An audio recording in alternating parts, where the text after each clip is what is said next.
வாழ்க வையகம், வாழ்க வளமுடன். அனைத்து உறவுகளுக்கும் இனிய வணக்கம். நிகழும் ஸ்ரீ மங்களகரமான குரோதி ஆண்டு நவம்பர் மாதம் 16ஆம் தேதி சனிக்கிழமை அன்று பிரதமை திதியில் கிருத்திகை நட்சத்திரத்தில் வரியான் நாமயோகத்தில் பாலவம் கர்ணத்தில் அமிர்தயோகம் கூடிய நன்னாளில் இந்த மகத்தான கார்த்திகை மாதம் பிறக்கிறது. கார்த்திகை மாதம் என்றாலே ஐயப்பனுக்கு விரதம் ஆரம்பிக்கக்கூடிய காலகட்டம் ஆகும். மற்ற எந்த மாதத்திற்கும் இல்லாத தனிச்சிறப்பு கார்த்திகை மாதத்திற்கு உண்டு. இந்த கார்த்திகை மாதத்தில்தான் மழை, வெயில், பனி ஆகிய அனைத்தும் கலந்த காலநிலை நிலவும். கார்த்திகை மாதத்தில் கார்த்திகை தீபம், சோமவார விரதம், உமா மகேஸ்வர விரதம், கார்த்திகை ஞாயிறு விரதம், கார்த்திகை விரதம், விநாயகர் சஷ்டி விரதம், முடவன் முழுக்கு, கார்த்திகை மாத வளர்பிறை, துவாதசி, துளசி கல்யாணம் போன்ற வழிபாடுகள் மேற்கொள்ளப்படுகின்றன. சூரிய பகவான் விருச்சிக ராசியில் சஞ்சரிக்கக்கூடிய கார்த்திகை மாதத்தில் சூரிய புதன் சேர்க்கையால் புதாதித்ய ராஜயோகமும், சூரியன் குரு எதிரெதிர் ஸ்தானத்தில் சஞ்சரிக்கும் போது சமசப்தம யோகமும், சூரியனுக்கு தனஸ்தானத்தில் சுக்கிரனின் அமைப்பால் வேசி யோகமும் உருவாகிறது.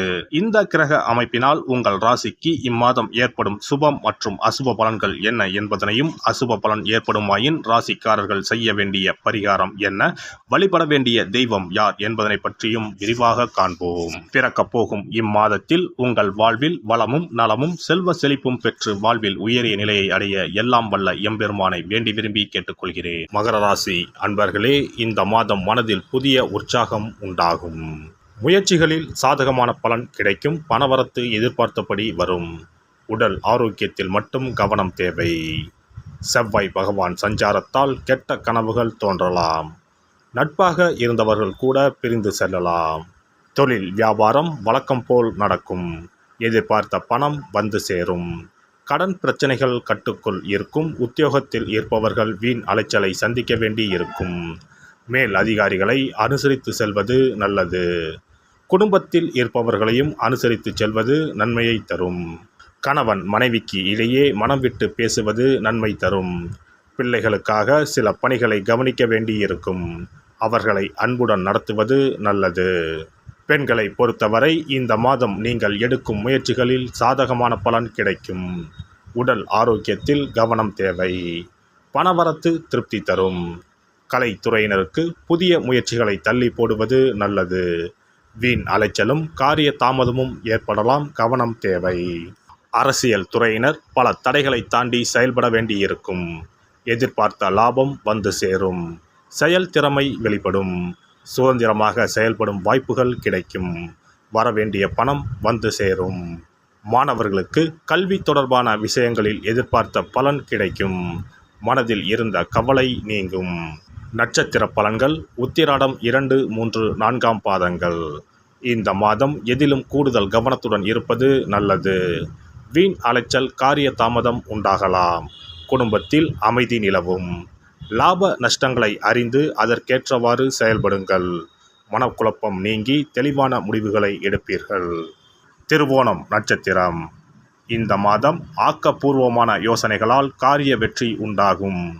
மற்றவர்களிடம் பழகும்போது கவனமாக இருப்பது நல்லது. சமூகத்தில் கௌரவம் அந்தஸ்து அதிகரிக்கும். தொழில் வியாபாரம் தொடர்பான பணிகளில் கூடுதல் கவனம் செலுத்தி அவற்றை வெற்றிகரமாக செய்து முடிப்பீர்கள். அவ்விட்டம் 1, 2ஆம் பாதங்கள். இந்த மாதம் வியாபாரம் தொடர்பான பயணங்கள் லாபம் தருவதாக இருக்கும். உத்தியோகத்தில் இருப்பவர்கள் மேல் அதிகாரிகள் கொடுத்த வேலைகளை கவனமாக செய்து முடித்து பாராட்டுகளை பெறுவீர்கள். செயல்திறமை அதிகரிக்கும். விநாயகருக்கு அருகம்புல் மாலை போட்டு வணங்க எடுத்த காரியத்தில் வெற்றி உண்டாகும். மனதில் தைரியம் கூடும். சிறப்பு தொகுப்பு. கண் திருஷ்டிகள் அகன்று தடைப்பட்டு கொண்டிருக்கும் காரியங்கள் நிறைவேற செய்ய வேண்டிய பரிகாரம் என்ன என்பதனை பற்றி காண்போம். வாழ்க்கையில் நல்ல நிலையில் இருந்தவர்கள் கூட திடீரென்று பொருளாதாரம் இழந்து மன கஷ்டங்களுடன் வாழும் நிலை ஏற்படும். இந்த நிலை எதனால் ஏற்பட்டது என்று ஆராய்ந்து பார்த்தால் பெரும்பாலும் அவர்களின் மீதான கண் திருஷ்டிதான் காரணமாக இருக்கும். கல்லடி பட்டாலும் கண்ணடி படக்கூடாது என்று சொல்வார்கள் அல்லவா, அது உண்மைதான். இது போன்ற பிறரின் பொறாமை கொண்ட கண் திருஷ்டியினால் பலரின் வாழ்க்கை சிரமத்திற்கு ஆளாக நேரிடும். இது போன்ற கண் திருஷ்டிகளிலிருந்து எப்படி தப்பிப்பது? இருக்கவே இருக்கிறது எளிதாக கிடைக்கும் ஊமத்தஞ்செடி. தெய்வ சக்தி நிறைந்த செடியாக கருதப்படும் ஊமத்தஞ்செடியின் காய், பூ, இலைகள் என அனைத்தும் தீய சக்திகள் விரட்ட பரிகாரத்துக்கு பயன்படுகிறது. பொதுவாக ஊமத்தம் காய்க்கு கெடுதலை அகற்றக்கூடிய சக்தி உண்டு.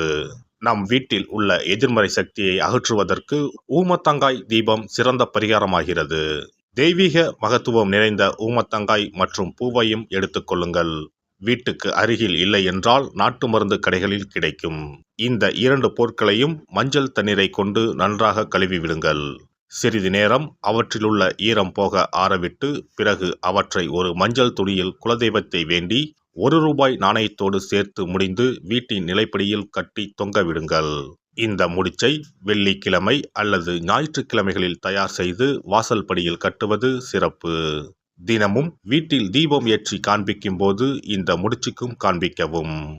இதேபோல் ஊமத்தம் இலைகள் கிடைத்தால் அந்த இலைகளை சுத்தமான மஞ்சள் தண்ணீரில் கழுவிவிட்டு அவற்றை கொண்டு வீட்டில் இருக்கும் விநாயகருக்கு திங்கள் கிழமைகளில் தொடர்ந்து அர்ச்சனை செய்து வர வேண்டும்.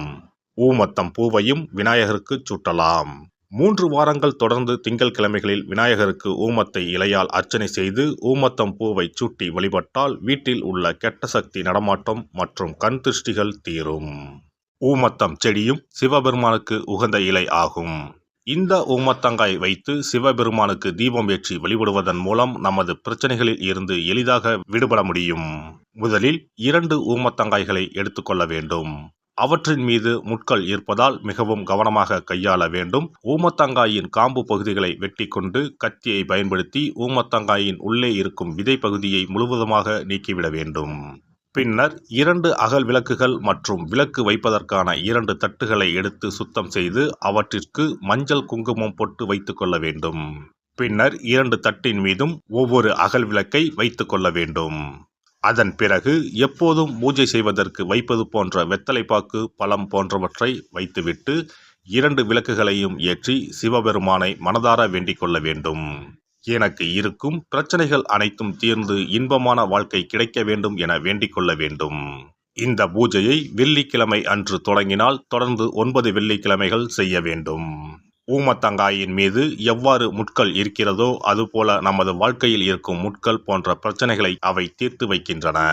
இந்த பூஜையை நாம் தொடர்ந்து செய்து வருவதால் நம் மீது இருக்கும் கண் திருஷ்டிகள் அகன்றுவிடும். தீராத துயரங்கள் தீர்ந்துவிடும். பணம் நகை நம்மிடம் பெருகி வரும். சிலருக்கு கையில் சுத்தமாக பணம் இருக்காது. வறுமை தாண்டவமாடும். கடன் தொல்லையால் கஷ்டப்படுவார்கள். பண பிரச்சனையில் சிக்கி கொண்டிருப்பவர்கள் இந்த தீபத்தை ஏற்றினால் 3 வாரங்களில் நல்ல பலனை பெற முடியும். தொழிலில் நல்ல முன்னேற்றம் இருக்கும். கடன் பிரச்சனைகள் தீரும். உறவினர்களிடையே பகைமை இருந்தால் அவையும் மறைந்துவிடும். நோய்வாய் உள்ளவர்கள் இந்த தீபத்தை ஏற்றுவதன் மூலம் நல்ல பலனை பெற முடியும். பொதுவாகவே எந்த பரிகாரம் என்றாலும் அதை முழு நம்பிக்கையுடன் செய்தால் மட்டுமே முழு பலன் கிடைக்கும் என்பதை நினைவில் கொள்ளுங்கள். எல்லாம் வல்ல இறையருளால் நீங்களும் உங்கள் அன்பு குடும்பமும் உடல் நலம், நீலாயுள், நிறை செல்வம், உயர் புகழ், மெய்ஞானம் ஓங்கி வாழ்க வளமுடன். இந்த வீடியோ பதிவு உங்களுக்கு பிடித்திருந்தால் லைக் பண்ணுங்க, கமெண்ட் பண்ணுங்க, ஷேர் பண்ணுங்க. மறக்காம சப்ஸ்கிரைப் பண்ணுங்க. பக்கத்துல இருக்கிற பெல் பட்டனை கிளிக் பண்ணுங்க. நன்றி, வணக்கம். ஓம் நமச்சிவாய. சிவாய